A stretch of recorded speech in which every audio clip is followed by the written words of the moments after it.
Hello friends, स्वागत है आप सभी को मेरे यूट्यूब चैनल पे। तो हमारी आज की कहानी का नाम है पदचिन्ह। पिछले महीने ही मेरा ट्रांसफ़र हुआ, तब से मेरे पाँव ज़मीन पर ही नहीं पड़ रहे थे। मैं बार बार सुधा के सामने खुशी जाहिर करते हुए कह रहा था, अच्छा है अब हम लोग भैया से मिल पाएंगे, देखना वे हमें देखकर कितने खुश होते हैं।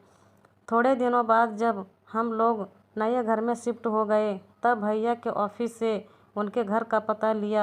वह एक रविवार को समय निकालकर सुधा के साथ भैया भाभी से मिलने चल पड़ा। घंटी बजाने पर एक लड़की ने दरवाज़ा खोला। अंदर गया तो देखा भैया एक कमरे में लेटे हुए थे, कृशकाय देह और वह भी हिलने डुलने में असमर्थ।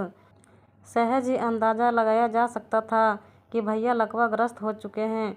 भाभी भी इतने वर्षों में काफ़ी कमज़ोर हो चुकी थी, जिनके चेहरे पर वेदना व दुख को साफ तौर पर महसूस किया जा सकता था।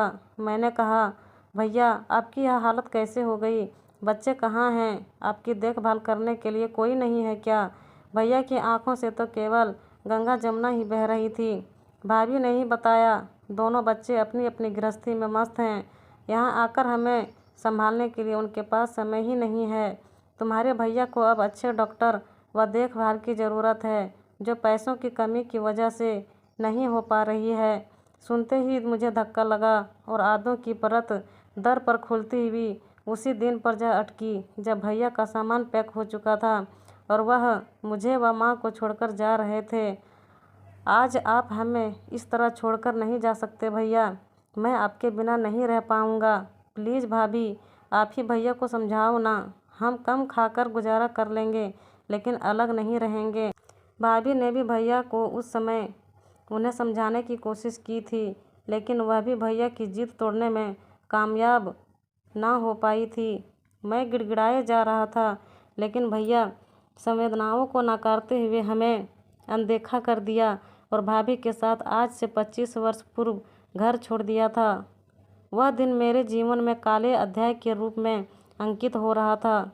किशोरवय का अबोध बच्चा अपने पिता की तस्वीर हाथ में लेकर विधवा माँ के आंचल में सिर रखकर फपक पड़ा था। जब मेरे पिताजी की मृत्यु हुई थी, तब मैं केवल 8 वर्ष का था और अपने भैया को ही हमेशा पिता की जगह समझता हुआ बड़ा हो रहा था। लेकिन नई नौकरी का मोह कहो या जिम्मेदारियां भारी लगने लगी हो, भैया मुझे व माँ को छोड़कर सब परिवार शहर चले गए थे। कुछ सालों तक भैया ने आना जाना व पैसे भेजना निरंतर जारी रखा, परंतु बाद में वह भी बंद हो गया था। लेकिन समय भी कहाँ किसे के रोके रुकता है, अच्छा निकले या बुरा निकलता जाता है। माँ बेटे भी अपनी ज़िंदगी को किसी तरह जीने की कोशिश कर रहे थे। मैं पढ़ाई में अच्छा था, मुझे छात्रवृत्ति भी मिलने लगी थी और थोड़ी ट्यूशन पढ़ानी भी शुरू कर दी थी, जिससे खर्च चलाना आसान हो गया था। माँ के हौसलों और मेरी निरंतर मेहनत से एक ऊंचाई को नापता हुआ मैं बड़ा प्रशासनिक अधिकारी बन गया था। मेरी शादी में भी भैया भाभी औपचारिकता के लिए केवल 2 दिन आए थे। उसके बाद इन 15 वर्षों में कभी मिलना भी नहीं हुआ। भैया की गर गर की आवाज़ से मैं वर्तमान में लौट आया। मैंने देखा जैसे कि वे कुछ कहना चाह रहे हैं। भाभी को देखते हुए मैंने कहा, भाभी आप चिंता मत करिए, आज से हम लोग एक साथ ही रहेंगे और भैया का अच्छा इलाज भी करवाएंगे। तभी सुधा बोल उठी, हाँ भाभी आप बिल्कुल चिंता मत करिए, सब ठीक हो जाएगा।